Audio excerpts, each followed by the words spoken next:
The guttural rumble of powerful engines shattered the deceptive calm of a crisp autumn morning in South Philadelphia.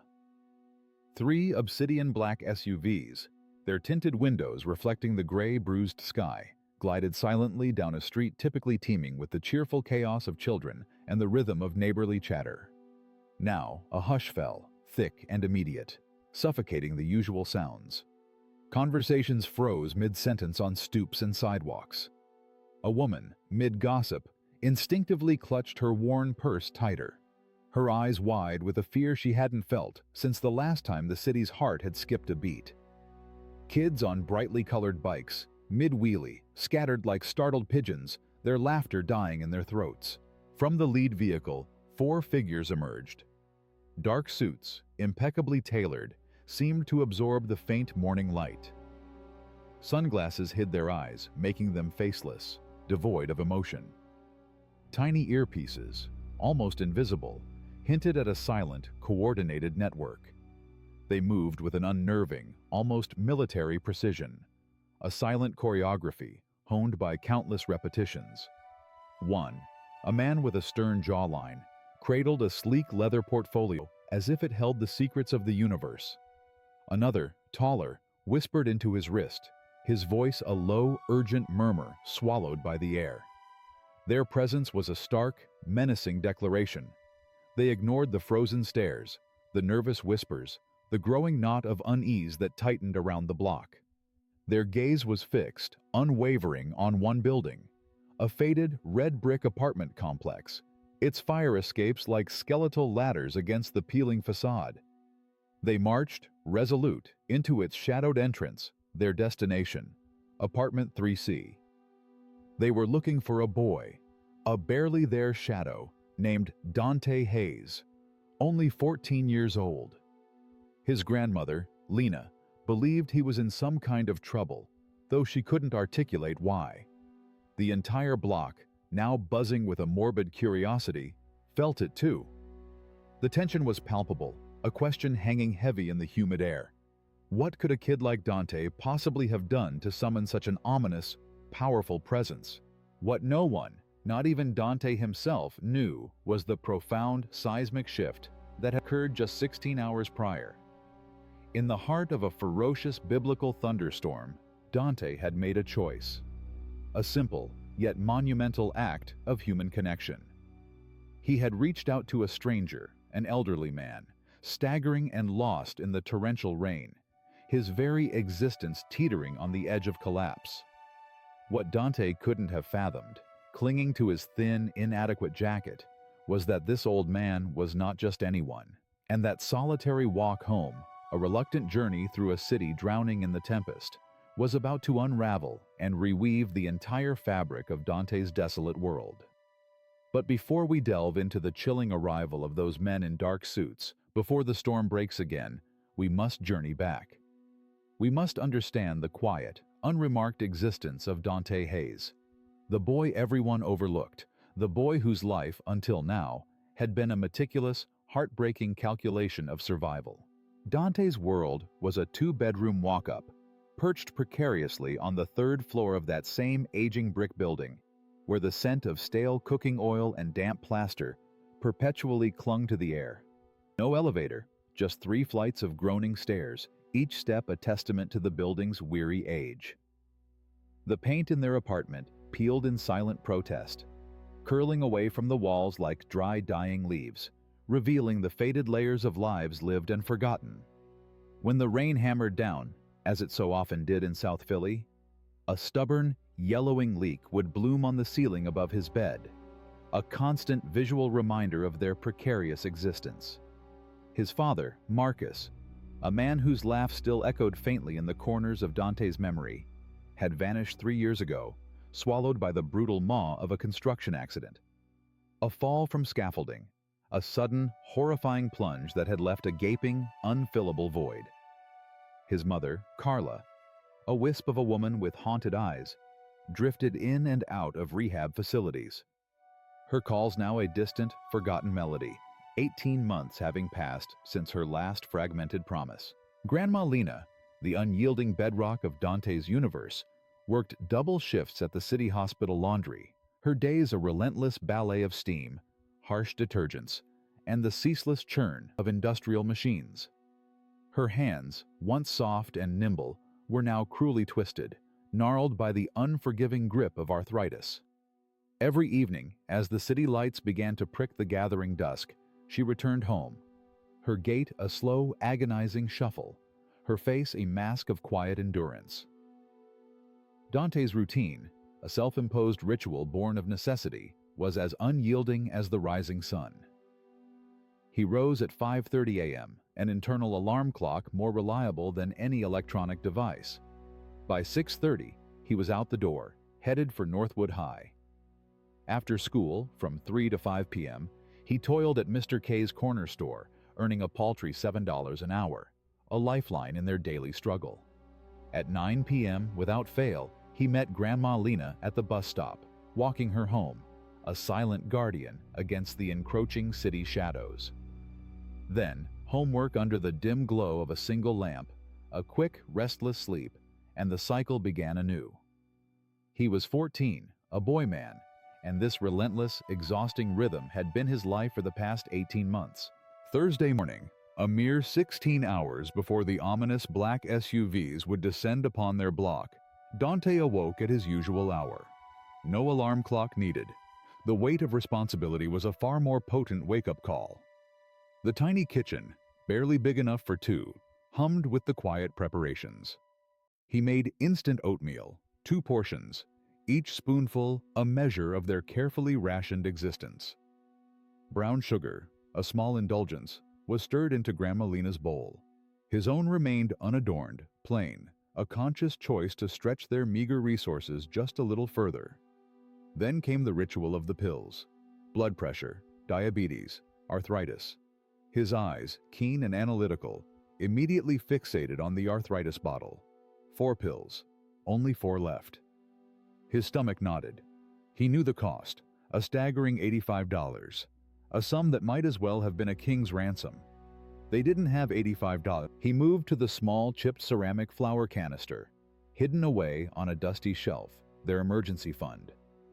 His fingers fumbled, extracting the rolled bills and loose change. $47.32. The cold, hard numbers assaulted him. Rent was due in 8 days, a looming fortress of $367. The math, an ever-present, suffocating shadow in his young life, simply didn't work. It never did. He thought about money 200 times a day, each thought a tiny, sharp jab of anxiety. At Northwood High, a sprawling universe of 2,400 students, Dante Hayes was a ghost. Invisible. Not a single soul, if asked, could pick him out of a lineup. His wardrobe was a stark testament to their poverty. The same 3 faded shirts, 2 pairs of well-worn jeans, and a single pair of discount sneakers, the soles now gaping with holes, letting in the cold and wet of the city streets. He inhabited the back rows of classrooms, a silent, studious presence, excelling in math and science, his grades a quiet, defiant shout against his circumstances. Yet he never raised his hand, never drew attention to himself. Once, his physics teacher, Ms. Albright, a woman with kind eyes and a perpetually hopeful smile, had stopped him after class. "Dante," she had begun, her voice gentle, "you scored 98% on the engineering aptitude test. Have you ever considered the magnet programs? The specialized schools?" Dante, his shoulders already bowed by the invisible weight he carried, had mumbled, "I work, Ms. Albright." She had started to speak of scholarships, of opportunities, of a future he dared not dream of. He simply walked away, his silence a shield. She hadn't asked again. After school, Dante's second life began at Mr. K's corner store. 18 months of sweeping, stocking shelves, hauling out overflowing trash bins, and bagging groceries. Paid under the table, $7 an hour, a clandestine transaction that kept them afloat. No complaints, never a sick day, the concept alien to his reality. He sustained himself on expired sandwiches Mr. K, a gruff but soft-hearted man, allowed him to take home. Occasionally, a sympathetic customer, noticing his quiet diligence, would press $1 or $2 into his hand for carrying their groceries. 3, if he was truly lucky. Once, a woman, her eyes filled with the spirit of Christmas, gave him a crisp $10 bill. He had retreated to the dusty bathroom in the back of the store, the unexpected kindness a tidal wave, and cried silent, solitary tears. The weight Dante carried wasn't physical, though his small frame often ached with exhaustion. It was the relentless, intricate calculations that played on a loop in his mind. Can we afford eggs this week? If I walk instead of taking the bus, that's $2.75 saved. Grandma Lena needs new shoes. New shoes cost $40. We don't have $40. He had Googled jobs for 14-year-olds that pay $15 an hour 23 times, each search yielding the same crushing, no results found. He had Googled how to drop out of school legally in Pennsylvania 7 times. That he hadn't told Grandma Lena. It would shatter her already fragile heart. At night, in the quiet darkness of his room, sleep often eluded him. His mind, a relentless ledger, tallied the impossible sums. Rent plus food plus medicine plus utilities. Always more than they had. But Dante harbored a secret, a fragile, carefully guarded hope. Tucked beneath his mattress, a worn spiral notebook lay hidden. Its pages were filled with a universe of intricate pencil sketches, majestic bridge designs, soaring building blueprints, architectural renderings that defied the squalor of his surroundings. He drew during lunch breaks, in the back of a class when the teacher's voice became a distant drone, and late at night when the gnawing anxieties kept sleep at bay. He dreamed of becoming a civil engineer, of building bridges that didn't just connect land, but communities, buildings that would stand, defiant and strong, for generations. He had never breathed a word of this dream to anyone, not even Grandma Lena. Dreams, he knew, felt dangerously indulgent when the harsh reality of hunger was a constant, unwelcome companion. Thursday afternoon, 4:30 p.m. On his way to Mr. K's, Dante passed a construction site, a sprawling testament to the city's relentless march forward. A chain-link fence, topped with menacing barbed wire, enclosed the sprawling expanse. Security trailers, stark and utilitarian, dotted the perimeter. A giant billboard, gleaming and vibrant, proclaimed, "Future home of the Sterling Center for Youth Innovation, opening fall 2026." The rendering on the sign depicted a vision of sleek, gleaming glass, expansive outdoor spaces, and a delicate, arching pedestrian bridge. Dante stopped, pressing his face against the cool, rough metal of the fence, his breath fogging the wire. This, he thought, this was what he wanted to build someday. A security guard, his face a grim mask under the brim of his hard hat, tapped the fence with his flashlight. "Move along, kid. Private property." Dante walked away, forcing himself to suppress the yearning for things he couldn't have, things that felt as distant as the stars. At the store, an elderly man entered, a figure that seemed to belong to an entirely different world. Late 60s, perhaps, with an expensive, impeccably tailored overcoat that probably cost more than their monthly rent. His leather shoes, polished to a mirror sheen, whispered of a life of ease. But something was amiss. His hands trembled, a barely perceptible tremor that betrayed a deeper fragility. His breathing was labored, shallow, each inhale a struggle. He leaned heavily on the counter, his eyes unfocused, a faint sheen of sweat on his brow. He asked for a bottle of water, his voice a raspy whisper, and fumbled in his wallet, dropping a $20 bill onto the counter. His hands shook so violently that the bill fluttered to the floor. Dante, quick as a cat, scooped it up. "Sir, your change. That's $18.74 back." The man, his gaze distant, waved a dismissive hand. "Keep it."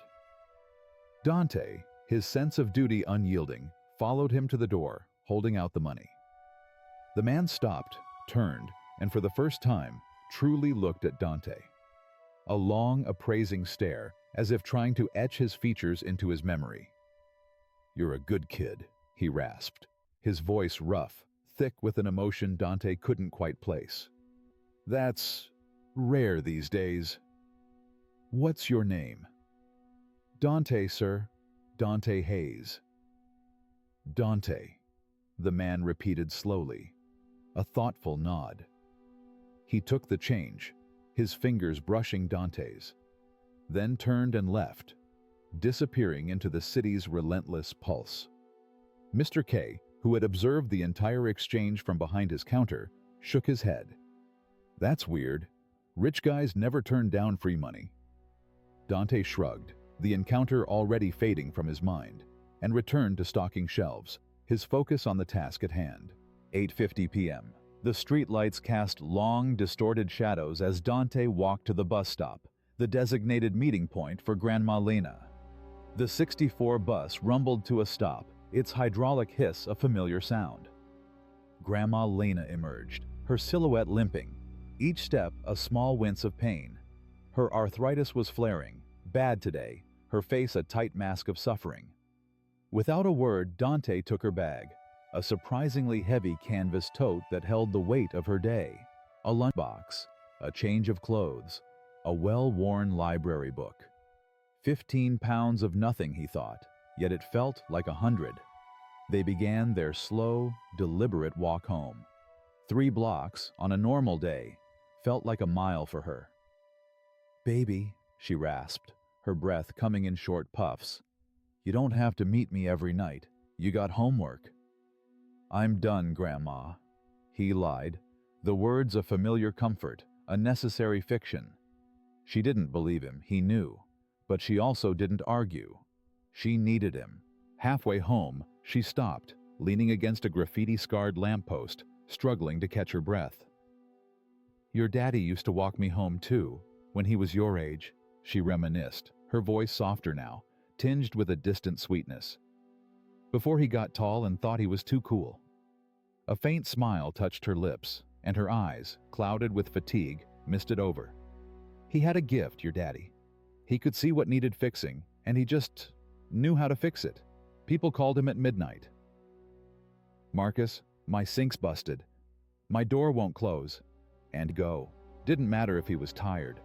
Didn't matter if they couldn't pay.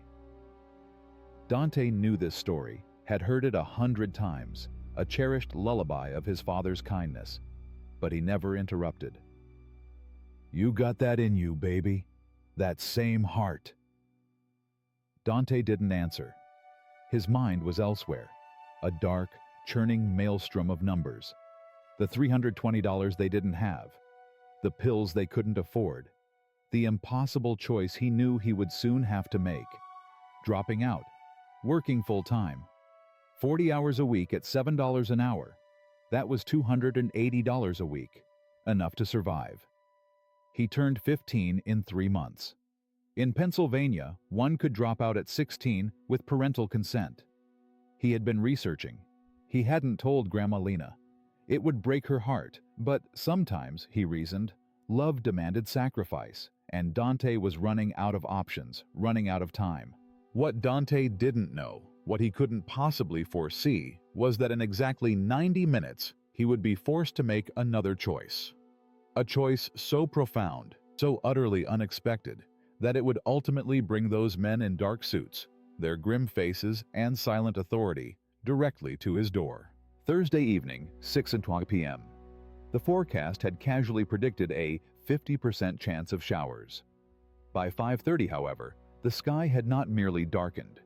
It had become an inky, bruised canvas, pressing down on the city.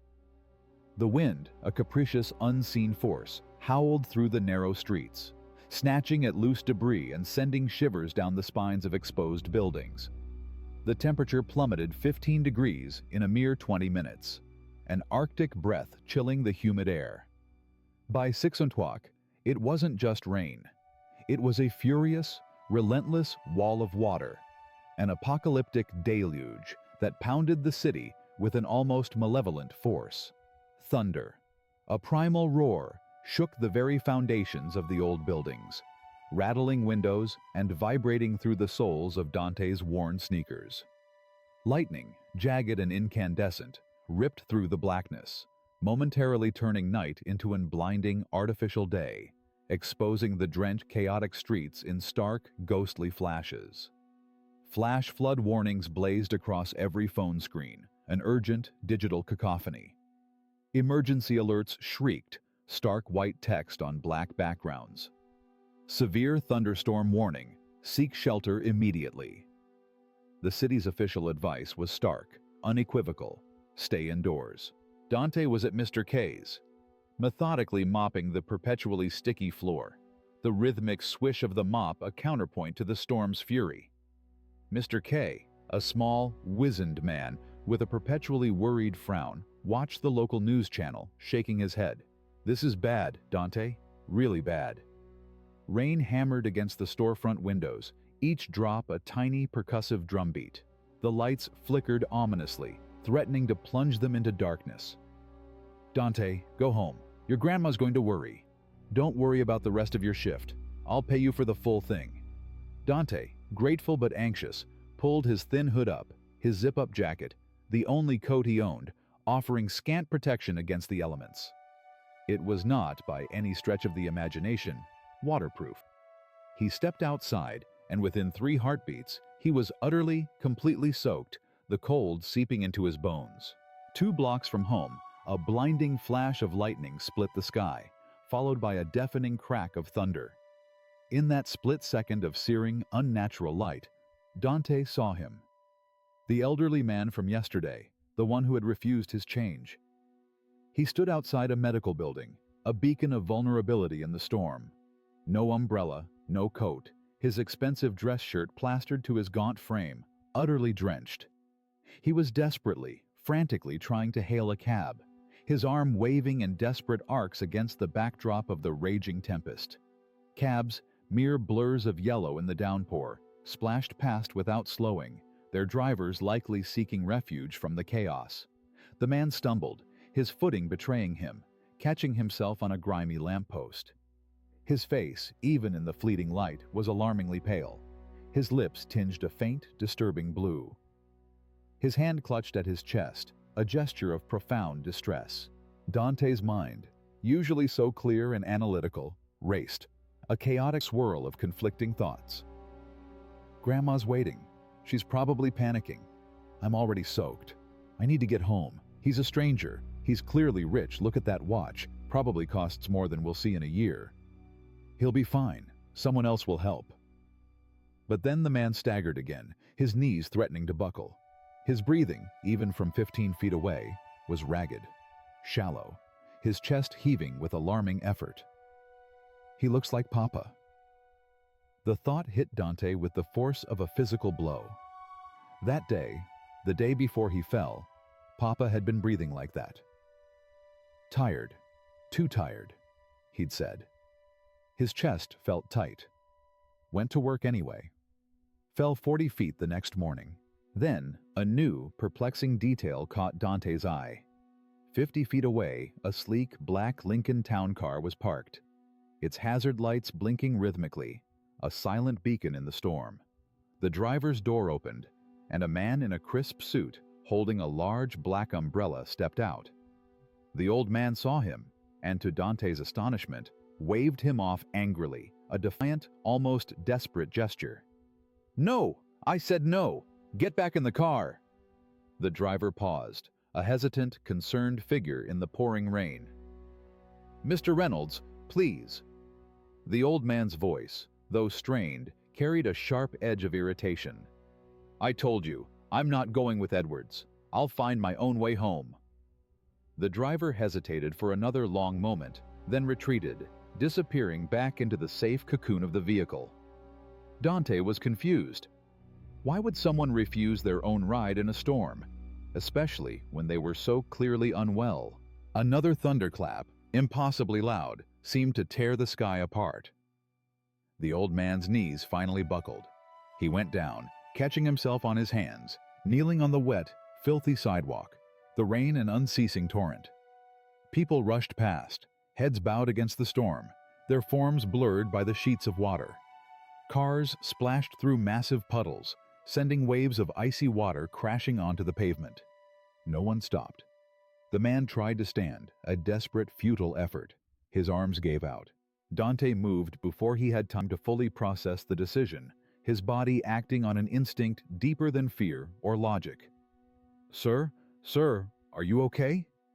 He ran, his cheap sneakers squelching with each step, and knelt beside the man, the rain pouring down both their faces, blurring the lines between tears and the tempest. The man looked up, his eyes unfocused, glazed with pain and disorientation.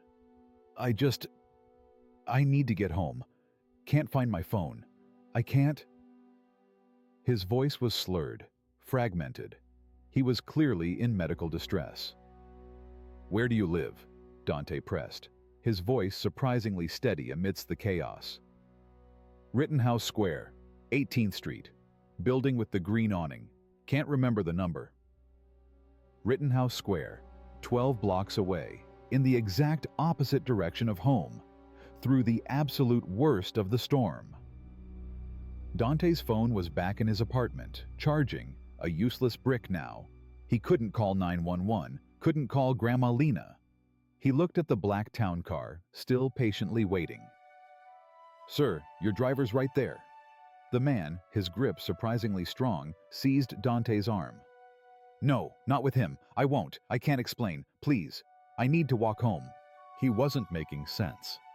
But the desperation in his eyes, the sheer, raw terror of his plea, was undeniable. And he was clearly, dangerously sick. This wasn't just about the storm. This was about something else entirely. Pride. A bitter argument. A deep-seated refusal. It didn't matter. What mattered, Dante knew with a chilling certainty, was that this man would collapse, perhaps die, if someone didn't intervene. The stakes flashed through Dante's mind, a rapid-fire calculus of sacrifice. If I walk this man 12 blocks, I'll be out here for over an hour. Risk of getting sick myself.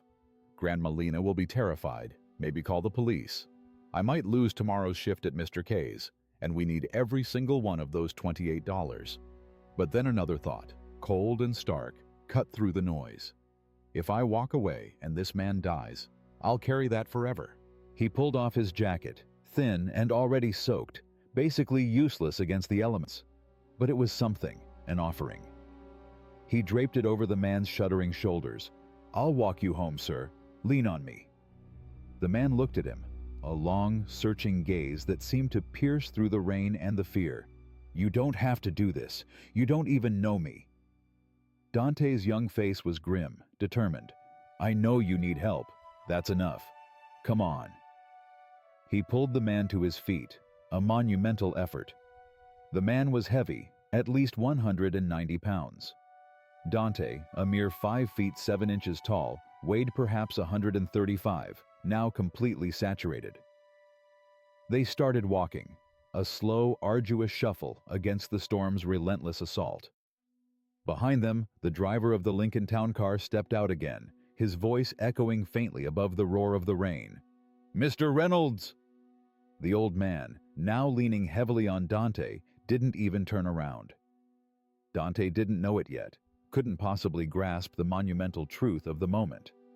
But this walk, this selfless choice, this desperate journey through the storm, was about to change everything. Every single, agonizing step through that torrential downpour was a decision, a silent declaration. And William Reynolds, the man clinging to Dante's slight frame, was counting every single one. Blocks 1 through 3 were a brutal, physical battle. The rain, now a solid, unforgiving sheet, came almost horizontally, driven by a furious wind that threatened to knock them off their feet with every gust. Dante's discount sneakers, the holes in both soles now gaping wider, filled with icy water with every squelching step, a constant, chilling reminder of their precarious journey. William, the man whose name Dante still didn't quite register, was dead weight, his body a trembling mass leaning heavily on Dante's shoulder, his breathing a ragged, alarming sound. Dante's shoulder already ached, a deep, burning throb. His leg screamed in protest, his muscles already protesting the immense strain. They had traversed only 2 blocks. 10 more lay ahead, an impossible, watery expanse. Lightning struck nearby, a blinding, instantaneous explosion of light, perhaps just 2 blocks away. The thunder that followed was so profoundly loud, so visceral, that Dante felt it reverberate deep within his chest, a physical shockwave. William stumbled, his already precarious balance failing him. Dante, fueled by a primal surge of adrenaline, caught him, his slender arms straining against the man's bulk. "I got you," he gasped, his voice tight with effort. "Just keep moving. 1 foot, next foot, 1 foot, next foot." Dante repeated the mantra in his head, a desperate, rhythmic prayer against the despair. His teeth chattered uncontrollably, a rapid-fire staccato against the roar of the wind. His hands, perpetually exposed to the chilling rain, were numb, utterly devoid of sensation. Water streamed down his face, a relentless icy cascade, blurring his vision. He couldn't tell the rain from the sweat anymore. Don't let him fall. Don't let him die. Block 4. The rain, though still a furious torrent, lessened its unyielding intensity slightly, transitioning from a solid wall to a relentless downpour. The worst, Dante hoped, had passed. William's breathing, though still shallow, stabilized fractionally, enough for him to speak, his voice a hoarse whisper. "What's your name, son?" "Dante, sir." "Dante Hayes." "Dante," William repeated, the name a fragile, newly discovered thing on his lips. "I'm William. William Reynolds." The name meant absolutely nothing to Dante, a mere string of syllables in the howling storm.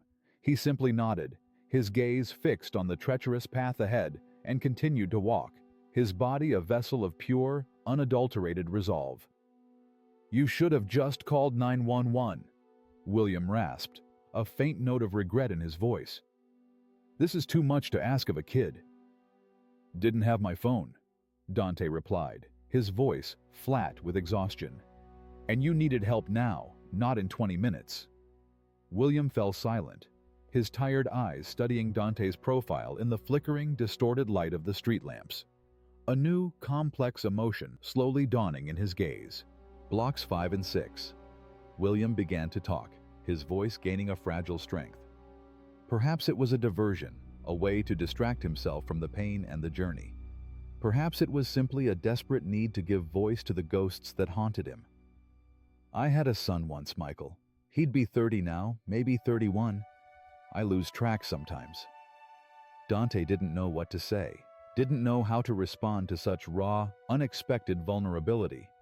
He simply listened, a silent, empathetic presence. "Car accident," William continued, his voice cracking. 17 years ago. He was 17. Drunk driver ran a red light. Michael was coming home from a volunteer event at a youth shelter. William's voice broke then, dissolving into a ragged cough. "He was a lot like you, Dante. Kind. Saw people who needed help and just helped. Didn't think twice about it." Dante, his throat tight, finally murmured, "I'm sorry." He wanted to be an engineer, a civil engineer. Build bridges. William let out a bitter, sad laugh, a sound that was more a gasp than a genuine chuckle. Ironic, right? Bridges, things that connect people. And I've spent the last 17 years building walls. "What kind of walls?" Dante dared to ask, his voice barely a whisper against the drumming rain. "Emotional ones. I threw myself into work, made a lot of money, started a foundation in his name, built buildings, funded programs, wrote checks. Thought I was honoring him." He paused, taking a labored, wheezing breath, the effort visible in his gaunt face. "But really, I was running from grief, from guilt, from the crushing fact that I worked 80-hour weeks when he was alive and barely saw him. I missed his baseball games, his science fairs, his graduation speech. I was always too busy." His voice broke entirely now, raw with unshed tears. "And now I'm 68 and sick. And I realize I spent 17 years building monuments to my guilt. But I stopped seeing people. I stopped seeing what Michael saw. Humans who need help. They walked in their block in silence. The only sounds, the relentless drumming of the rain and the rhythmic squelching of their footsteps. Then, Dante, his voice quiet but clear, spoke. "You're seeing me right now." William stopped walking, his breath catching in his throat. He turned, his eyes bloodshot and weary, fixed on Dante. "What?" "You're seeing me right now, in this moment. So maybe you didn't forget. Maybe you just needed a reminder." William's eyes welled up, tears mingling freely with the rainwater streaming down his face. It was impossible to tell which was which. "How old are you, Dante?" he asked, his voice thick with emotion. 14. 14, William repeated, shaking his head slowly. A profound weariness etched onto his features. "When I was 14, I was stealing cigarettes and failing algebra. You're different." Dante shrugged, the chill seeping deeper into his bones. "I'm just cold and wet, sir. Let's keep moving." Blocks 8 through 10. The struggle intensified, each step a small victory against the elements and William's failing strength. They were deeper into the city now, the streetlights brighter, casting a harsh, artificial glow on the rain-slicked pavement. More people were out, despite the weather, their hurried forms blurred by the torrent, but still, no one offered assistance. William's pace slowed to an almost agonizing crawl. He was utterly exhausted, his body failing him. Every step was a fight, a grim negotiation with gravity and pain. "I'm sorry," he rasped, his voice barely audible. "I'm slowing you down." "Don't be sorry," Dante replied, his own voice hoarse, a thin thread of determination. "Just keep walking." A car, oblivious to their plight, sped past, splashing them with a wave of cold, dirty gutter water. Dante winced, closing his eyes for a moment, but kept moving, his grip on William's arm unyielding. His entire body was shaking now, not just from the biting cold, but from sheer, bone-deep exhaustion. He had been on his feet since 5:30 a.m. It was well past 7 o'clock p.m., a grueling 14-hour day that stretched his endurance to its absolute limits. But he didn't stop. He couldn't. William, his gaze fixed on Dante's unwavering stride, noticed something. "You're limping." Dante, focused on the endless pavement, mumbled, "Hole in my shoe. It's fine." William looked down, his eyes falling upon Dante's soaked, battered sneakers, the gaping holes in the soles, the flimsy canvas offering no protection. His face changed then, a complex tapestry of emotions. Shame, realization, and something else entirely. Something akin to admiration. "Dante," William began, his voice softer now, almost a plea. "Why are you doing this? You could have walked away. Most people did." Dante thought about it, about the easy escape, the warmth of his apartment, Grandma Lena's worried face. "My dad used to say," he began, his voice surprisingly clear, "if you see someone who needs help and you can help, you help. That's it. No reason needed." "Your dad sounds like a good man." "He was," Dante replied, a fresh wave of grief washing over him. "He died 3 years ago. Construction accident." William went quiet, the rain a silent shroud around them. They walked another block, the unspoken words hanging heavy in the air. "I'm sorry," William finally said, his voice tinged with genuine sorrow. "That's too young to lose a father." "Yeah," Dante simply said. "It is." Another block passed, their breathing, once ragged and disparate, now seemed to synchronize, a shared rhythm of endurance, in, out, step, step. "Dante," William asked, his voice barely a whisper, "what does your dad's voice tell you right now?" Dante didn't hesitate, his answer immediate, instinctive. "Keep walking." William smiled then, the first genuine smile since they had started, a fragile, exhausted flicker of warmth in the unforgiving storm. Blocks 11 and 12. Arrival. They reached Rittenhouse Square, a world removed, a universe apart from Dante's crumbling South Philly neighborhood. Elegant brownstones, their facades gleaming even in the rain, lined manicured streets. Impeccably trimmed trees dripped with moisture, their leaves catching the soft glow of gas lamps. Doormen, ramrod straight in their crisp uniforms, stood sentinel outside grand entrances. Wealth, an almost palpable force, radiated from every brick, every polished pane of glass. Dante felt it immediately, the stark, unforgiving contrast. He didn't belong here. He was black, soaked to the bone, his cheap clothes clinging to his shivering frame. Looking, he knew, utterly out of place, almost homeless. People, he instinctively understood, would assume the worst. William, his breath still shallow, but his resolve now bolstered by Dante's unwavering support, pointed. That one, green awning. As they approached, the doorman, a middle-aged white man with a name tag identifying him as George, saw them. His eyes, usually impassive, went wide with alarm. He rushed out, wielding a massive, opulent umbrella, too late to offer any practical help. "Mr. Reynolds! My God, what happened? Are you hurt? Should I call Dr. Hayes?" "I'm fine, George," William rasped, his voice surprisingly firm. "Just got caught in this rain. This young man helped me home." George looked at Dante for the first time, and his expression shifted, a subtle but unmistakable transformation. Suspicion, confusion, thinly veiled disapproval. His gaze swept over Dante, taking in the cheap, sodden clothes, the worn-out jacket, the gaping holes in his sneakers. His eyes, cold and assessing, spoke volumes, delivering a silent, crushing message. What is this kid doing here? Dante felt it like a physical punch, the abrupt shift, the judgment, the unspoken, undeniable declaration, "You don't belong here." He instinctively stepped back, his voice flat. "You're home now, sir. I should—" William, his grip surprisingly strong, caught Dante's arm. "Wait! Please, don't go yet!" George hovered nearby, a protective, still suspicious sentinel, his gaze still fixed on Dante. "George, give us a moment." George hesitated, then took a grudging step back, but his eyes remained on them, sharp and watchful. William looked at Dante, truly looked, his eyes now clear, filled with a profound gratitude. "Thank you. You didn't have to do this, but you did. That means something."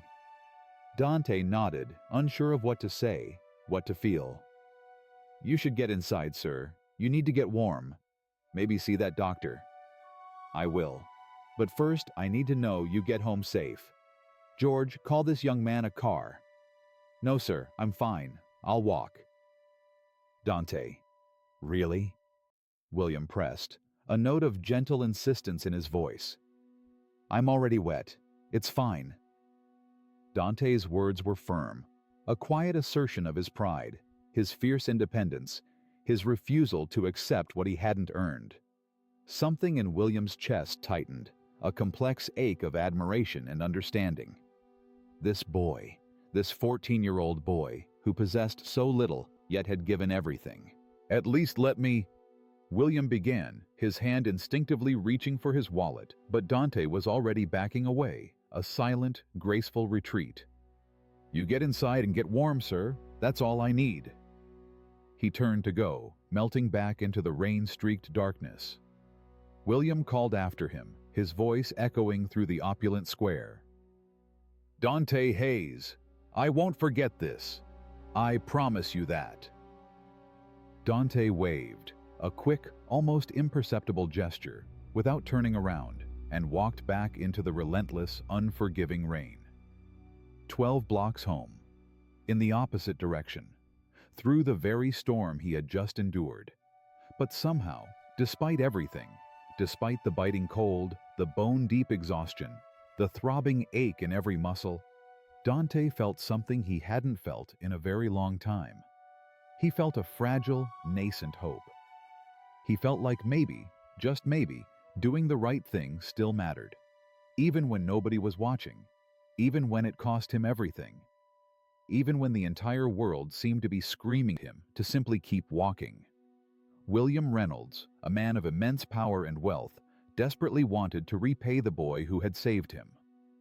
But Dante's answer, his quiet, resolute refusal, would prove that he was even rarer, even more extraordinary than William could have ever imagined. Inside the opulent lobby of the Rittenhouse Square building, marble floors gleamed under the soft, diffused light of a crystal chandelier. Dante, a walking puddle, stood dripping onto an impossibly expensive oriental rug.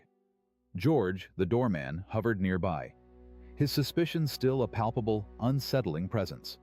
William, having shed his soaked overcoat, pulled out his wallet. It was leather, still damp but miraculously intact. He opened it, his fingers carefully extracting a crisp $500 bill. "Please take this. You saved my life tonight." Dante stared at the money, a sum so vast it seemed unreal. His brain, an involuntary calculator of necessity, performed the math automatically. $500. That was rent. That was Grandma Lena's medicine. That was 2 months of groceries. That was 2 months of breathing room, a precious reprieve from the constant, gnawing anxiety. His hand, almost of its own volition, began to reach out. Then, a voice, clear and resonant, echoed in his mind, his father's voice. "Son, we don't take what we don't earn. Our word is all we got." And then, Grandma Lena's voice, a softer but equally firm echo. "Your daddy never took charity." Dante's hand dropped, falling back to his side, heavy and resolute. "I can't, sir." William stared at him, his brow furrowed in genuine disbelief. "You can't, or you won't." "Both," Dante replied, his voice unwavering. "It doesn't matter. I helped because you needed help, not for money. If I take this, it wasn't kindness. It was a transaction." William looked stunned, his expression a mixture of awe and bewilderment. "Do you have any idea how rare that is? I know billionaires who would take this $500 even though they don't need it. And you need it, and you're saying no." Dante shrugged, a slight, almost imperceptible movement of his soaked shoulders. "I'm not from your world, sir." William, to Dante's surprise, let out a genuine laugh, a deep, rich sound that seemed to chase away the last vestiges of his weariness. "No, you're not, and thank God for that." He carefully put the cash away. "Okay, I respect that, but do something for me." He pulled out a business card, thick, cream-colored stock, embossed with a raised, elegant logo. Dante read it. "William J. Reynolds, founder and chairman, Sterling Foundation." His stomach flipped, a sudden, dizzying lurch. Reynolds, the construction site, the sign. Are you building the center on Broad Street?" Dante stammered, his voice laced with disbelief. William nodded, a slow, thoughtful movement. "You've seen it?" "I walk past it every day on my way to work." William's expression softened, a poignant realization in his eyes. "Of course you do." He pointed to the card. "If you ever need anything, anything at all, call that number, day or night. Promise me you'll keep it." "I promise." "What school do you go to?"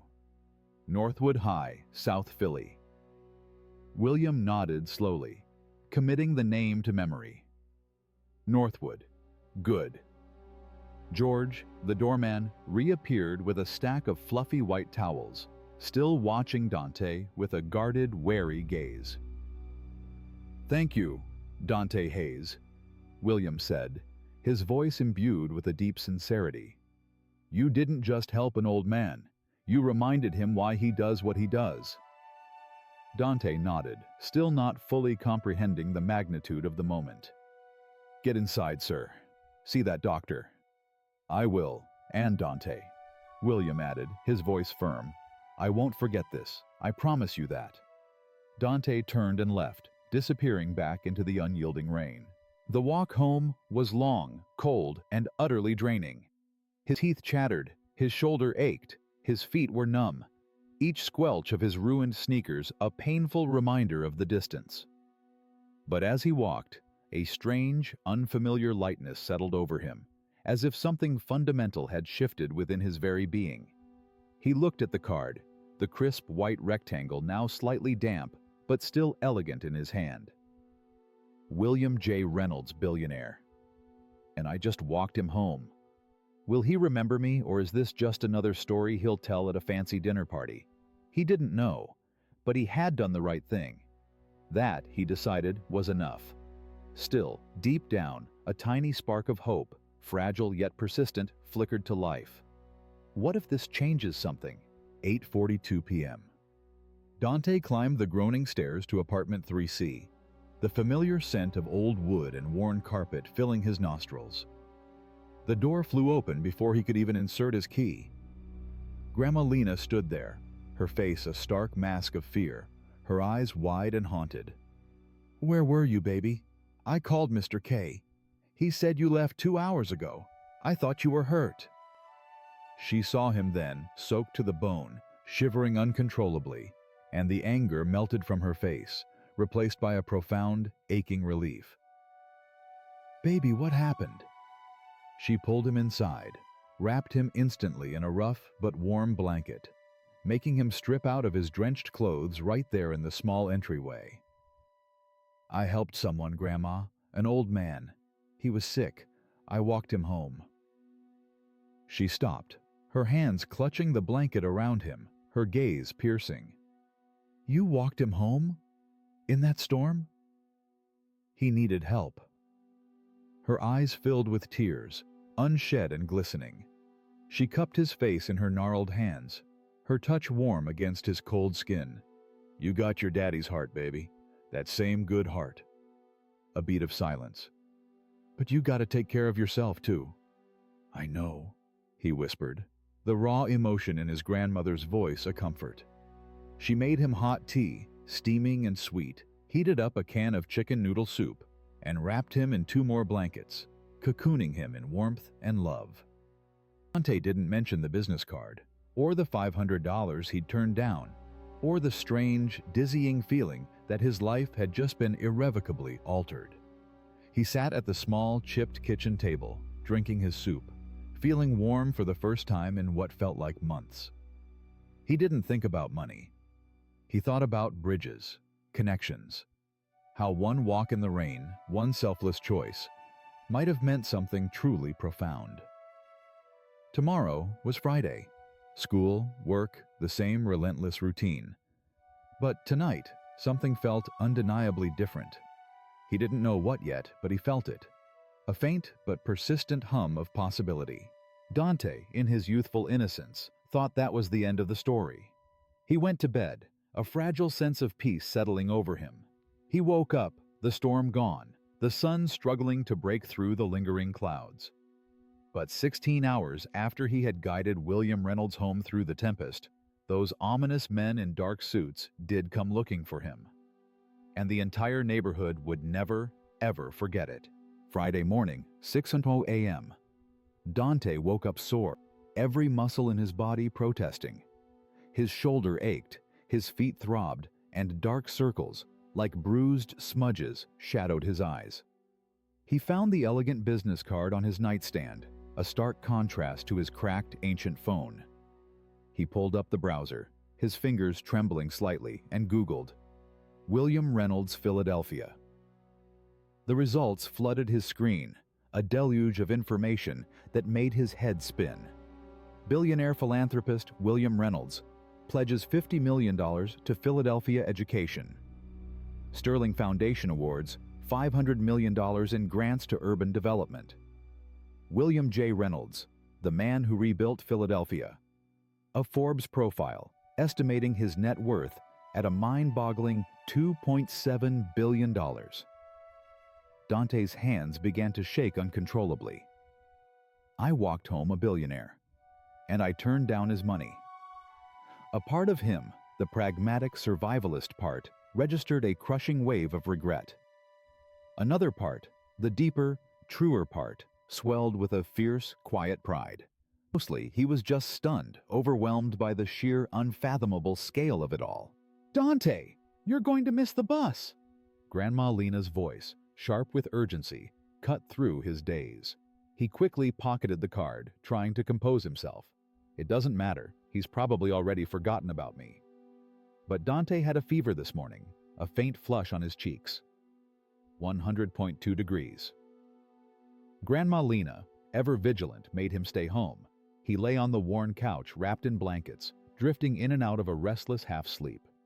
Grandma Lena was in the kitchen, humming softly as she prepared a new batch of her famous healing tea. Then, sounds from outside. Car doors slamming, not just one, but multiple heavy thuds. Grandma Lena went to the window, drawn by the unusual commotion. Her face, usually etched with worry, went bone white.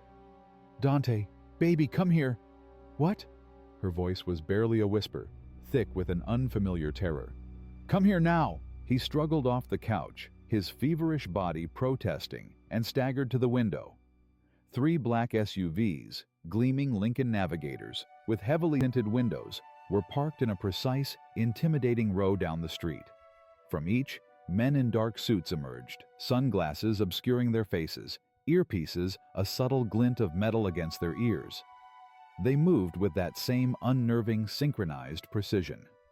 One carried a sleek leather folder. Another spoke into his wrist, his voice a barely perceptible murmur. The neighbors, usually bustling with their morning routines, froze. Mrs. Washington from 2B, a devout woman, clutched her rosary beads. Kids on bikes, sensing danger, scattered like dandelion seeds in the wind. Someone yelled, "FBI!" Another, "ICE!" A teenager, peering from an upstairs window, shouted, "Yo, somebody's in trouble!" Windows throughout the building opened. Heads craned out. A wave of morbid curiosity washing over the street. Mrs. Rodriguez, a fiery matriarch from the first floor, rushed up their steps, her voice a frantic whisper. "Lena, you okay? You need me to call somebody?" Grandma Lena's hands shook uncontrollably. "Dante, what did you do? Baby, what did you do?" "I didn't do anything," Dante insisted, his voice thin with panic. "Then why are they here?" Heavy footsteps on the stairs, a slow, deliberate ascent. 3 flights up, getting closer with each measured tread.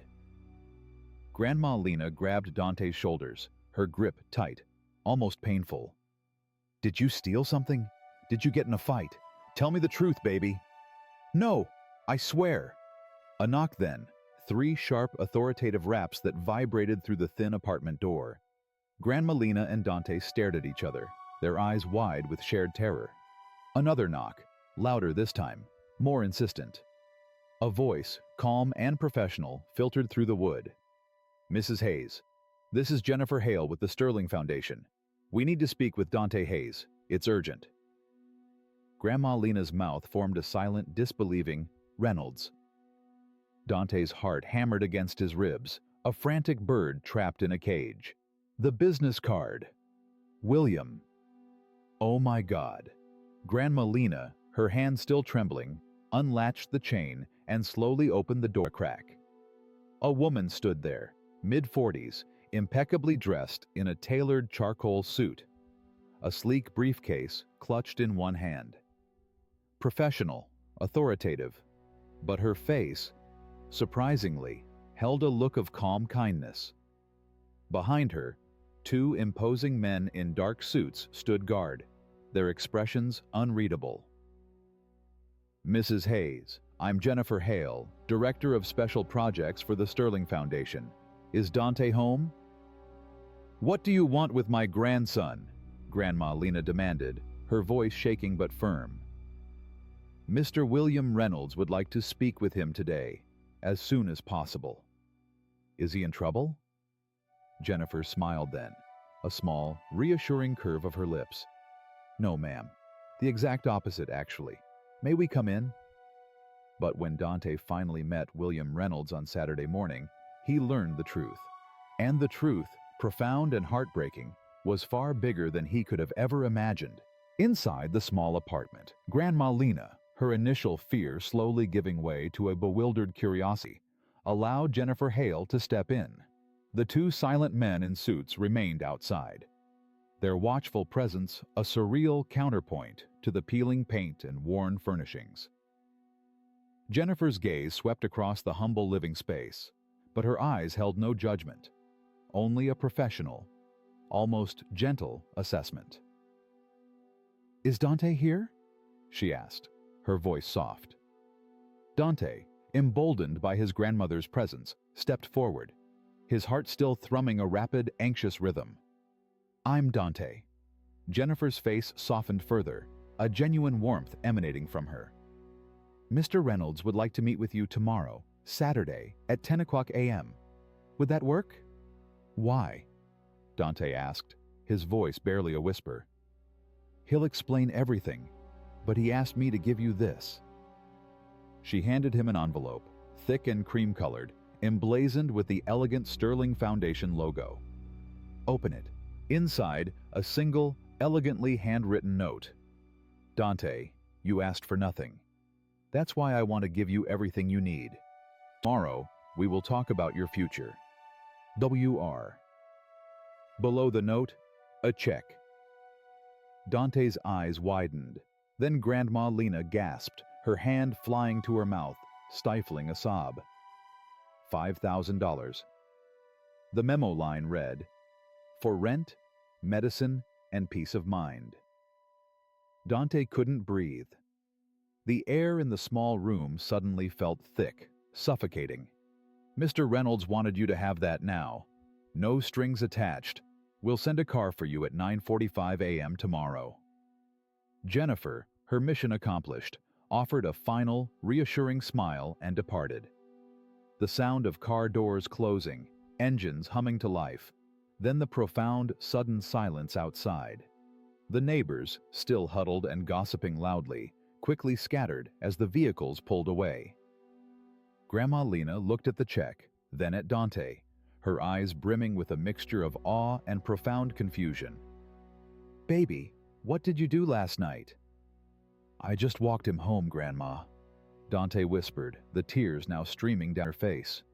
"Your daddy is so proud." Dante hugged her tightly, the warmth of her embrace a grounding force amidst the dizzying unreality of the moment. He was crying too, silent, incredulous tears. Saturday morning, 9:45 a.m. A sleek black Mercedes, impossibly polished, glided to a stop in front of their building, a stark, gleaming anomaly in the worn landscape. The driver, a man in a crisp uniform, opened the back door with an almost ceremonial flourish. Dante, wearing his best clothes, a pair of khaki pants and a button-up shirt that was slightly too big, hand-me-downs from a distant cousin, stepped out. His sneakers were borrowed, clean but still bearing the faint creases of another's foot. Grandma Lena kissed his forehead, her hand lingering. "You be polite, baby. You represent our family." "I will," Dante promised, his voice firm, his heart pounding a frantic rhythm against his ribs. The car moved effortlessly through the city, heading towards Broad Street, towards the construction site, the Sterling Center. They passed through a security gate, its heavy arm lifting silently, and pulled up to a sleek, modern trailer marked Administration. Jennifer Hale met him, her smile warm and welcoming. "Mr. Reynolds is inside." Inside the trailer, the air hummed with the quiet energy of creation. Blueprints, intricate and detailed, covered every wall, a dizzying tapestry of lines and angles. Three-dimensional models of buildings and bridges sat on tables, illuminated by focused spotlights. At the center table, William Reynolds sat, dressed now in comfortable gray slacks and a navy sweater, a stark contrast to his soaked formal wear. He looked better than he had on Thursday, the pallor gone, but still carried an air of profound weariness. He turned as Dante entered, and his face lit up with a genuine, welcoming smile. "Dante, you came." "Yes, sir." "Did you cash the check?" "Yes, sir, thank you." "It wasn't enough. Sit, please." They sat, Jennifer standing discreetly nearby, a silent guardian. I owe you an explanation, William began, his voice surprisingly strong. About Thursday night, about why I refused my driver.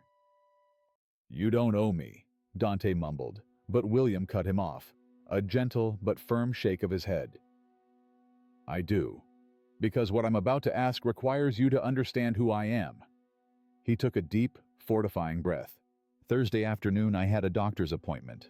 Cardiologist, heart disease. Advanced. He tapped his chest lightly, a somber gesture. He told me I have 6 months, maybe a year. There's no surgery, no cure, just management and time.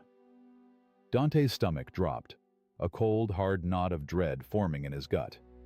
William noticed his reaction, a flicker of understanding in his eyes. Let me finish. I'm 68. I've built companies, started a foundation.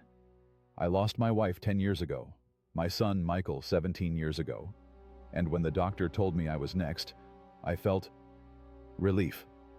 His voice cracked, the word a raw, exposed wound. Relief. Because I'm tired, Dante. Tired of being angry. Tired of throwing money at problems. Tired of waking up alone, wondering what it was all for. William pulled out a small framed photo from his briefcase, sliding it across the polished table. A teenage boy with bright brown hair and a radiant smile held a model bridge in his hands, his eyes alight with enthusiasm. My son, Michael. He died when he was 17. Senior year, coming home from volunteering. Drunk driver ran a red light. Dante stared at the photo, the vibrant image a stark contrast to the tragic story. Michael wanted to be a civil engineer, build bridges. He'd explain physics to me, even though I didn't understand a word. William smiled, a poignant, tear-filled expression. He believed infrastructure was about connecting people, making sure everyone had access to opportunity. He'd say, "Dad, what's the point of building something if the people who need it most can't reach it?" Dante's throat tightened, a wave of empathy washing over him. After he died, I spent 17 years building things in his name. This center, scholarships, projects. I thought I was honoring him. But really, I was avoiding grief. Avoiding the fact that I worked 80-hour weeks when he was alive and barely knew him. William looked directly at Dante, his gaze intense, filled with a newfound clarity. So Thursday night, I did something stupid. I told my driver to leave. I sent my assistant away. I walked into that storm thinking, if this is how it ends, fine. He paused, gathering his strength. But then you appeared, 14 years old, soaking wet, shivering. You took off your jacket and put it on my shoulder. You said, "I'll walk you home, sir." William's eyes welled up again, unshed tears glistening. And I realized, I don't get to quit. Not yet. Because if a kid who has nothing can give everything, what am I doing giving up? He leaned forward, his voice imbued with a profound conviction. You're exactly who Michael would have been at your age. Kind, selfless. You see people. You see what needs fixing, and you just fix it. Silence settled in the room, thick with emotion. You didn't just save my life, Dante. You gave me a reason to fight for the time I have left. And I want to spend that time doing what Michael would have wanted. Building bridges. William slid another folder across the table, its contents a stark contrast to the earlier check. Here's the truth. I'm not doing this because I feel guilty. I'm not doing this because you're charity. I'm doing this because for the first time in 17 years I feel like I can breathe. Like maybe Michael's death wasn't meaningless. Like maybe if I can help you, his dream lives on. Tears streamed freely down William's face now, unashamed. I want to offer you something, Dante. But understand, this isn't charity. This is me trying to do what my son would have wanted. This is me trying to build a bridge between his memory and your future, between what I lost and what you could become. He reached across the table, his hand extended, an offering. Will you let me? Dante couldn't speak, his throat constricted by a tidal wave of emotion. His eyes burned, tears blurring his vision. I don't know what to say. Don't say anything yet. Let me tell you what I'm offering. Then you decide. William opened the folder, and inside, illuminated by the bright office lights, was a future Dante had never, in his wildest, most secret dreams, dared to imagine. What William Reynolds offered wasn't just money. It was a future so luminous, so impossibly grand, Dante hadn't even realized he was allowed to dream about it. William opened the folder, revealing official documents, crisp legal letterhead, and polished presentations. This center, he began, his voice now vibrant with a renewed purpose, opens September 2026. Just 1 year from now. It will serve 500 students, offering full scholarships, tuition, meals, supplies, everything. Its focus will be on engineering, technology, skilled trades, and architecture. He slid the first page across the table. I'm establishing the Michael Reynolds Memorial Scholarship, a full ride to any university in the country you choose. 4 years undergrad, 4 years of graduate school if you want, plus a $50,000 annual stipend for living expenses and family support. Dante's breath caught in his throat. $50,000 a year? Yes, William confirmed, a gentle smile on his face. So you can focus on school instead of working 3 jobs. William slid another page over. The total scholarship value, over 8 years, is approximately $1.2 million. You, Dante, will be the first recipient. We'll select 1 new recipient every year, in perpetuity. I'm endowing it with $50 million. Your scholarship will exist as long as there are kids who need it. Dante couldn't breathe. 1.2 million. MIT, Stanford, Penn. I could study engineering. I could build bridges. William pointed to one of the blueprints on the wall, a sleek, modern pedestrian bridge with a graceful, curved arch. We're building a bridge connecting this center to the public library, 2 blocks away. Michael's Bridge. It'll be a symbol. Knowledge on one side, opportunity on the other, and a path connecting them. He looked directly at Dante. I want you to co-design it. You and my engineering team. Your ideas, their expertise. Students will be part of the construction process. The community builds it together. Me? But I'm not. You're smart, you're passionate, and you see things others don't. That's enough. Jennifer, who had been silently observing, added, You'll be paid as a consultant, $25 an hour for weekends and after-school work. It's a 6-month project timeline. Dante, ever the calculator, did the quick math.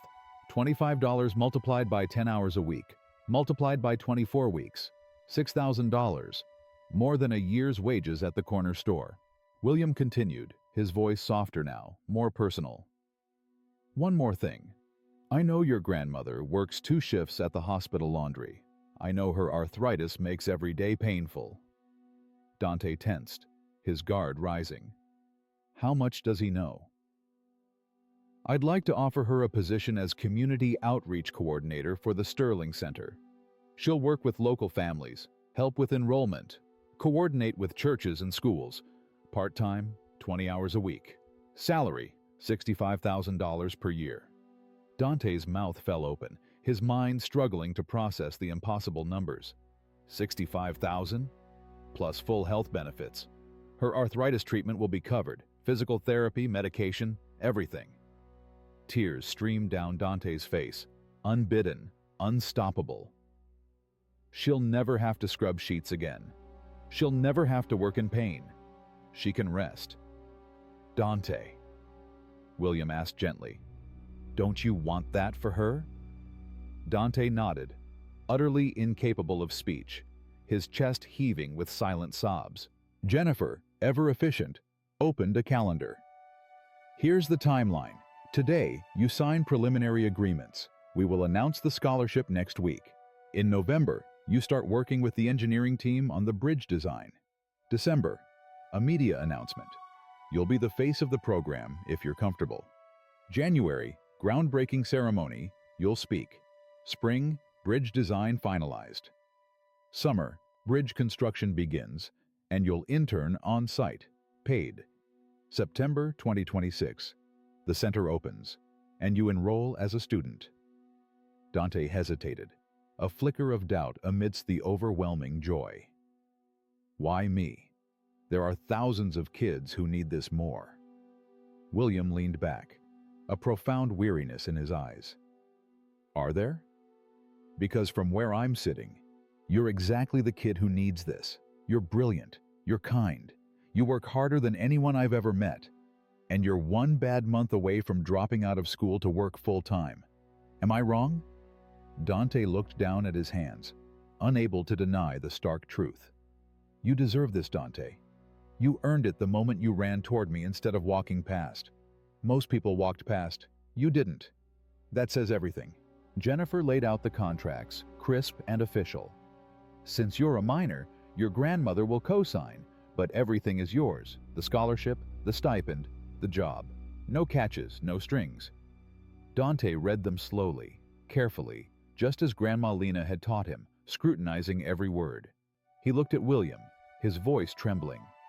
What if I fail? What if I'm not good enough? William smiled, a reassuring warmth in his eyes. Then you fail, and you learn, and you try again. That's what Michael would have done. Dante picked up the pen, his hand shaking so violently that his signature, Dante J. Hayes, was barely legible. William stood, extending his hand. They shook, a firm, meaningful grip. Welcome to the Sterling family, Dante. Let's build something beautiful. Dante broke down then, full, wrenching sobs escaping him, the floodgates of years of burden and quiet despair finally breaking. Jennifer quickly handed him tissues. William, this frail, elderly man, pulled Dante into a gentle hug, whispering into his ear, "Thank you for giving me a reason to fight. Every extra day I get is because of you." In the luxurious confines of the Mercedes, Dante clutched the folder, his fingers tracing the embossed logo. He read every page, every contract, the detailed scholarship terms, Grandma Lena's job offer, and a final, personal letter from William about Michael. My son believed we're all connected, that our lives touch each other in ways we can't predict. You touched mine, Dante. Let me touch yours. Dante stared out the window, the familiar cityscape of Philadelphia passing by, but it was completely different now. This morning, he had woken up planning to drop out. Tonight, he was going to MIT. He burst through the apartment door, the folder clutched like a treasure. Grandma! She was in the kitchen, cooking, the smell of garlic and tomatoes filling the small space, gospel music playing softly on the radio. Baby, how'd it go? He couldn't speak, just handed her the folder. She read, her hands beginning to tremble as she absorbed the words, her eyes scanning the details. She slowly sat down hard on a kitchen chair, staring at the pages, then up at Dante. Baby, is this real? It's real, Grandma. She found the job offer, the salary, the benefits, the arthritis treatment covered. She looked up at him, tears streaming down her face, a radiant, incredulous joy transforming her weary features. I don't have to go back. You never have to go back. Dante choked out, his own tears now mingling with hers. They held each other, rocking gently, their sobs a symphony of shared relief and unimaginable hope. That night they ordered pizza, a rare, extravagant treat, the first in 8 months. They ate it at the small kitchen table, laughing and crying, unable to believe this was their life now. Grandma Lena kept looking at the papers, touching them almost reverently. Your daddy, she whispered, her voice thick with emotion. Wherever he is, he's smiling. Dante thought about his father, about walking Grandma Lena home from the bus stop, about the emergency jar with $47.32, about how just 48 hours ago, he was Googling how to drop out of school. And now, he was going to college. any college. Full ride. He was going to build bridges, real ones, connecting people, just like Michael and his father had dreamed. That night, Dante lay in bed, staring at the familiar crack in the ceiling. But now it seemed less like a flaw and more like a map. He thought about William, about Michael, about the raging storm, about how one choice, one single moment, one walk in the rain had changed everything. He pulled out his hidden notebook, the one filled with bridge designs, opened it to a blank page, and began sketching. Michael's bridge. But Dante's scholarship was never meant to be just his. It was a spark, a tiny ember ignited in the storm, and sparks, if carefully tended, can start roaring fires. 3 months later, December 2025. Dante Hayes' transformation was startling, profound. Before, he was the invisible kid in the back row, toiling away at the corner store, carrying the crushing, adult weight of survival on his slender shoulders. Now, after countless Saturdays spent collaborating with the Sterling Center's engineering teams, his design ideas for the pedestrian bridge, a gracefully curved arch that subtly echoed the flow of the Schuylkill River, were being implemented. His pencil sketches, once confined to a hidden notebook, were becoming tangible reality, lines on a blueprint that would soon become steel and concrete. The Philadelphia Inquirer ran a front-page story, its headline screaming, "From Stormwalker to Scholar, Teen's Act of Kindness Leads to Full-Ride Scholarship."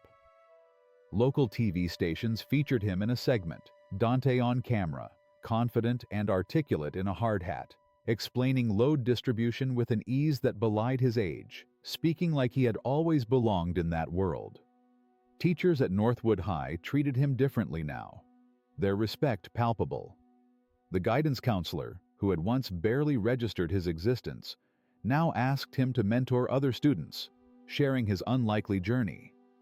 He was on the honor roll, no longer hiding in the shadows. Grandma Lena's transformation was even more dramatic, more visible, more deeply felt. Before, she was a woman worn down by 2 arduous jobs, constant pain and bone-deep exhaustion. After, she worked a mere 20 hours a week at the Sterling Center, her face alight with newfound purpose. She loved it, truly loved it. She spoke to local families, her voice warm and empathetic, guiding them through enrollment processes, coordinating with churches and schools, a beacon of hope in her community. Her health insurance, finally secured, covered her physical therapy, and the arthritis pain that had plagued her for years was now reduced by 60%. She walked without her agonizing limp, her steps lighter, more free. She smiled all the time, a radiant, infectious joy that had been absent for so long. She told a local reporter, her voice thick with emotion, "I got my grandson back. He used to come home exhausted, weighed down by the world. Now he comes home excited, full of life and dreams. That's worth more than any money." The story, infused with such raw human emotion, went viral. The hashtag Stormwalker trended across social media platforms, a testament to the power of a single, selfless act. Comments flooded in, a wave of digital affirmation. This is what humanity should be. Proof that kindness is never wasted. But, as always, there were the shadows, the cynics, the whispers of resentment. He only got it because he's black. Performative charity. Dante read them, and the words, sharp and stinging, pricked at his newfound joy. William Reynolds, ever vigilant, called, "Turn off the comments, Dante. You earned this through character. Let them talk." The community's reactions, as expected, were mixed. Mr. K, the gruff but kind store owner, framed the newspaper article, hanging it proudly behind his register. "That's our boy," he'd tell customers, his chest swelling with pride. Northwood High saw a 40% increase in applications to magnet programs, students suddenly inspired by Dante's journey, curious about engineering and architecture. The local church invited Dante to speak, and he stood before 200 people, a poised, articulate symbol of hope. "I didn't do anything special," he told them, his voice clear and resonant. "I just helped when someone needed it. You can too." A standing ovation, a testament to the power of his simple, profound message. But some kids at school, those still trapped in the old calculations, resented him. "Must be nice," one muttered. "Walk one old white dude home and get $1 million?" Dante spoke to William about it, the bitterness in the comments a heavy burden. "William," the older man replied, his voice wise and knowing, "jealousy is fear. The fear there's not enough to go around. Show them there is." December press conference. William and Dante stood side by side, announcing the Stormwalker Initiative. 10 additional scholarships, fully funded, would be awarded annually, $500,000 per year, funded in perpetuity. The criteria: exceptional character demonstrated through community service, financial need, and academic potential. The message was clear, undeniable. Dante wasn't the exception. There were thousands of kids like him, unremarked, underserved, brimming with potential. "Let's find them," William urged, his voice echoing through the packed hall. Hope began to replace resentment, slowly, surely, like the dawn after a long night. June 2026. Bridge construction began. A groundbreaking ceremony, a massive event attended by 500 people, marked the official start. Dante spoke, his voice strong and confident, echoing through the loudspeakers. "This bridge isn't just steel and concrete. It's a promise that where you come from doesn't determine where you go." Applause erupted, a deafening wave of affirmation. William stood next to him, visibly frailer now, using a cane, but his smile was radiant, his eyes filled with a profound joy. The construction crew, 60% local hires, many from Dante's own neighborhood, were a testament to the initiative's impact. Jobs created, paychecks flowing to families who desperately needed them. August 2026. The Sterling Center neared completion. 500 students were enrolled for its inaugural year, with a waiting list of 200. 11 Stormwalker scholarships had been awarded. 150 local jobs created. $8 million invested directly into South Philadelphia. 25 Northwood High students, inspired by Dante's journey, received scholarships to other programs. The national media picked up the story. An NPR feature, "How One Act of Kindness Created a Movement." Other cities reached out, eager to replicate the model. Unexpected ripples spread further. 2 other Philadelphia billionaires, inspired by William Reynolds' actions, announced their own youth centers, both crediting the Sterling model. Corporate partnerships formed. Google donated computers. Comcast provided internet. Major construction firms offered internships to students. The pedestrian bridge, now a gleaming reality, quickly earned a nickname: the Stormwalker Bridge. The city council made it official, and tour groups began visiting the construction site, the bridge becoming a potent, living symbol of transformation. September 2026. The Sterling Center officially opened. A grand ribbon-cutting ceremony. The mayor spoke. William spoke, his voice thinner but strong. Dante spoke, a young man now, 15 years old, poised on the brink of his future. 500 students walked through the doors on the first day, their faces alight with hope and opportunity. Dante was one of them, a sophomore, but he wasn't just a student. He was a symbol, a living reminder, a promise kept. The community knew it. Crime rates were down 18% in the surrounding blocks. High school graduation rates were up 12%. The numbers didn't lie. One act of kindness, one walk in the rain, one choice, and an entire community transformed. 1 year after that fateful storm, Dante stood on the very bridge he had helped design. But this time, someone else needed help, and he knew exactly what to do. September 2027, 1 year after its grand opening. The Sterling Center was thriving, a vibrant hub of innovation and learning.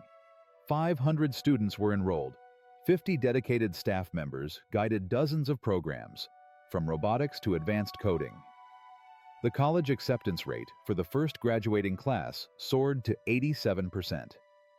32 Stormwalker scholarships had been awarded over 2 years, each a testament to the initiative's enduring impact.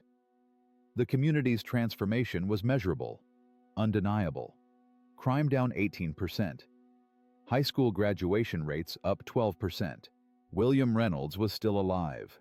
He had defied the grim 6-month prognosis, the intensive treatment buying him time, not a cure, but precious, invaluable time. He was frailer now, using a cane, and sometimes needed oxygen, but he was present. He attended every center event, his eyes sharp, his mind clear. He knew students by name, remembered their dreams, and watched Dante like a proud father. He told reporters, his voice filled with profound gratitude, "I was ready to die. Dante gave me a reason to live. Every day I wake up is a gift he gave me." The Stormwalker Bridge was complete, officially named. A breathtakingly beautiful, curved pedestrian bridge, its elegant lines illuminated by soft LED lights at night. A plaque at the entrance bore a dedication. Dedicated to Michael Reynolds, 1987 to 2007, and Dante Hayes, who reminded us that the strongest bridges are built with human kindness. It quickly became a city landmark, a pilgrimage site for those seeking inspiration. People took photos, tourists visited, marveling at its beauty and the powerful story it embodied. It was a rainy evening, September 2027, precisely 1 year after the center opened. Dante, now a confident 15-year-old, a sophomore at the center, was walking home after a late robotics club meeting. It wasn't a storm, just a steady, melancholic rain, a gentle echo of the past. He was cutting through Rittenhouse Square, the fancy neighborhood where William lived. He visited sometimes, they had dinner, talking about bridges, about life, about the future. He saw her then, a girl, perhaps 13, struggling with an elderly woman at a crosswalk. The grandmother had a walker, her movements painfully slow, each step a Herculean effort. Traffic was impatient, cars honking, their horns a symphony of modern frustration. The girl looked overwhelmed, embarrassed, on the verge of tears. Dante stopped. "Need help?" The girl looked up, her eyes wide with suspicion. "We're okay." "I got time," Dante replied, his voice calm, reassuring. He helped the grandmother across the busy street, then walked them 2 blocks to their building, carrying the grandmother's heavy bag. The girl, her initial suspicion fading, asked, "Why'd you do that? We're strangers." Dante smiled, a genuine, warm smile. "Someone did it for me once. Changed my life." He handed her a card, a sleek, new card for the Sterling Center for Youth Innovation. "If you ever need help, school, tutoring, college applications, anything, call that number. Tell them Dante sent you." The girl took the card, confused but grateful, her eyes wide with a dawning hope. "Thank you." Dante walked away, disappearing into the soft rain. He crossed the Stormwalker Bridge, stopping in the middle, looking back at the Sterling Center, glowing with light and life, a beacon against the city's night. His phone buzzed, a text from William. "Dinner Thursday. I want to hear about your MIT application." Dante smiled, a profound, quiet happiness filling him. He texted back, "Yes, sir, 6 p.m. He looked up at the rain, the soft, ceaseless falling water. He remembered that night, the cold, the fear, the agonizing choice to help. People ask me all the time, "Do you ever regret turning down that $500? And I tell them, I didn't turn down $500, I invested it. I invested it in believing that doing the right thing matters, and the universe paid me back 1,000 times over." He continued walking, the bridge behind him, the center glowing, the city lights reflecting in the puddles, rain falling softly, and somewhere, he knew, his father was smiling. So, I'll leave you with this. If you see someone struggling, in a storm, on a street corner, in a classroom, stop. Help. You never know what that moment might truly mean. Maybe you won't meet a billionaire. Maybe no one will write a story about you. But I promise you this: kindness creates ripples. Small acts become big waves. I was just a kid who walked an old man home in the rain, and it changed everything. Not just for me, for my grandma Lena, for 500 students at the Sterling Center, for every person who heard this story and decided to be a little kinder. So, be someone's stormwalker. You never know what happens next. If this story inspired you, share it with someone who needs hope today. Hit that like button. Subscribe to Sterling Stories for more tales like this, and drop a comment below. What's one act of kindness you'll do this week? Because the smallest gesture can change everything.